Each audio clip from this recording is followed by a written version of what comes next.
Hello friends, আজকে পম্পের রান্নাঘরে জানাই তোমাদের সবাইকে সুস্বাগতম। বন্ধুরা, এর আগে আমি আমার এই চ্যানেলে কিছু খাবারের শর্টস ভিডিও অবশ্যই আপলোড করেছি, বাট আজকে যেই লং ভিডিওটা আপলোড করতে চলেছি সেটা হচ্ছে আমাদের সবার বাঙালিদের অতি প্রিয় একটা খুব সুস্বাদু রেসিপি, সেটা হচ্ছে পোস্তর বড়া। হ্যাঁ বন্ধুরা, আজকে আমরা পোস্তর বড়া বানাবো। তো পোস্তর বড়া বানানোর জন্য প্রথমেই যেটা করে নিতে হবে সেটা হচ্ছে পোস্তটাকে একটু কাঁচা লঙ্কা আর একটু নুন দিয়ে প্রথমে শিলনোড়ায় ভালো করে বেটে নিতে হবে। যদি শিলনোড়ায় বাটতে কোনো প্রবলেম থাকে সেক্ষেত্রে এটা মিক্সিতেও পেস্ট করে নেওয়া যেতে পারে, তবে আমি বলবো যে শিলনোড়ায় করলে কিন্তু ব্যাটারটা একটু বেশি ভালো হয়। তবে হ্যাঁ, শিলনোড়ায় করতে না পারলে অবশ্যই সেটা মিক্সিতে করে নেওয়া যেতে পারে। আর তারপরে আমরা যেটা করব সেটা হচ্ছে আমরা আগে একটা পেঁয়াজকে একটু কুচি কুচি করে কেটে নেব একদম ভালো করে।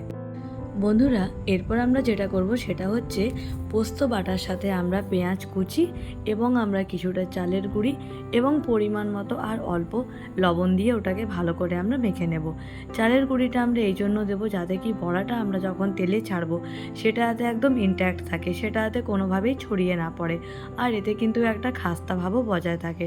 আমি যেরকম পোস্তর সাথে আগেই কাঁচা লঙ্কাটা বেটে নিয়েছি, তাই আমি এখানে আর আলাদা করে লঙ্কা কুচি দিলাম না।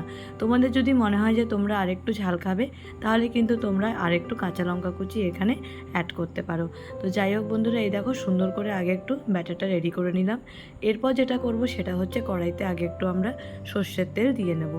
এরপর যখন সর্ষের তেলটা আস্তে আস্তে গরম হয়ে যাবে, তবে হ্যাঁ বন্ধুরা, যাতে খুব বেশিও গরম না হয়, তখন আমরা কি করব, যেরকম করে আমরা লেচি করি লুচির সময় বা রুটির সময়, সেরকম করে আগে আমরা বড়াগুলোকে হাতে গোল গোল করে নিয়ে তারপর সেটাকে আমরা একটা চ্যাপ্টা শেপ দিয়ে নেব। এই দেখো ঠিক এইভাবে, এবং আমরা এখানে একটা একটা করে বড়া কিন্তু ছেড়ে দেবো। এই দেখো যেরকম করে আমি ছাড়ছি।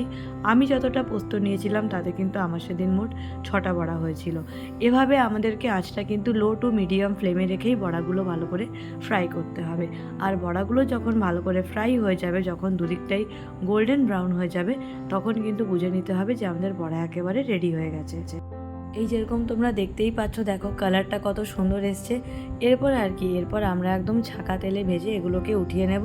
আর এরপর একটা শুকনো লঙ্কা দিয়ে, আর এই পোস্তর বড়া যদি সঙ্গে থাকে, সঙ্গে কিছু আর কিচ্ছু লাগবে না, এটা দিয়েই কিন্তু এক থালা ভাত খাওয়া হয়ে যাবে। তাহলে যদি আমাদের এই রেসিপিটা ভালো লেগে থাকে অবশ্যই আমার চ্যানেলকে সাবস্ক্রাইব করে আমার এই পাশে থেকো। আবার দেখা হচ্ছে একটা নতুন ব্লগে, সঙ্গে নিয়ে একটা নতুন ভিডিওটা।